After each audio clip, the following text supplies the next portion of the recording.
Fakta gila. Ribuan penduduk tiba-tiba meninggalkan kota ini tanpa pernah kembali, mengubahnya menjadi monumen sepi yang menyeramkan dan penuh misteri.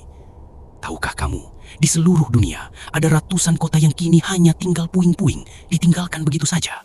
Bukan karena perang atau bencana alam yang jelas, tapi seringkali karena sesuatu yang jauh lebih mengerikan dan tak terduga. Ini adalah sisi gelap sejarah, kisah-kisah brutal di balik kota-kota hantu paling ikonik.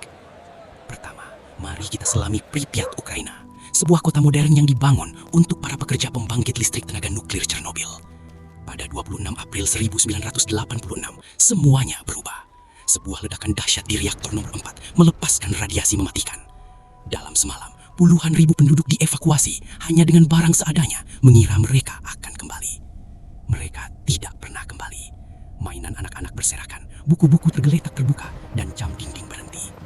Pripyat menjadi kapsul waktu yang beku, sebuah pengingat mengerikan akan harga kemajuan teknologi yang salah urus.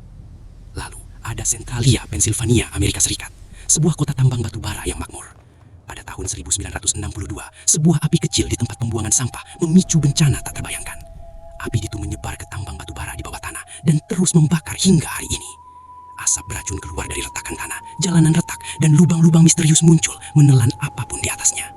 Meskipun pemerintah menawarkan ganti rugi, beberapa penduduk menolak pergi, hidup di atas neraka yang berasap. Centralia adalah potret mengerikan tentang bagaimana alam bisa membalas, perlahan namun pasti. Selanjutnya, kita terbang ke Kolmanskop, Namibia. Kota ini lahir dari kegilaan berlian di awal abad ke-20. Orang-orang kaya raya mendirikan kota mewah di tengah gurun, lengkap dengan kasino dan rumah sakit. Namun, ketika ladang berlian habis, kilau kemewahan itu memudar. Dalam beberapa tahun, kota ini ditinggalkan. Kini, rumah-rumah megah itu ditelan pasir gurun, jendela-jendela kosong menatap ke kejauhan, dan pintu-pintu tergantung miring, seolah-olah hantu-hantu para penambang masih berbisik di lorong-lorong. Kolmanskop adalah bukti bagaimana keserakahan manusia bisa membangun dan bagaimana alam bisa merebut kembali. Terakhir, sebuah kisah yang paling memilukan, Oradour-sur-Glane, Prancis. Bukan bencana alam atau kecelakaan industri, melainkan kekejaman manusia.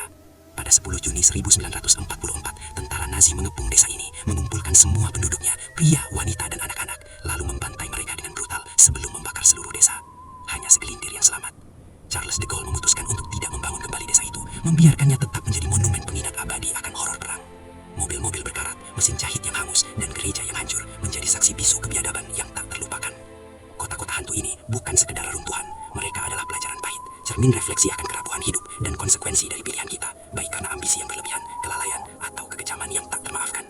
Mereka membuktikan bahwa sejarah tidak selalu indah, dan terkadang kebenaran paling brutal tersembunyi di balik kesunyian.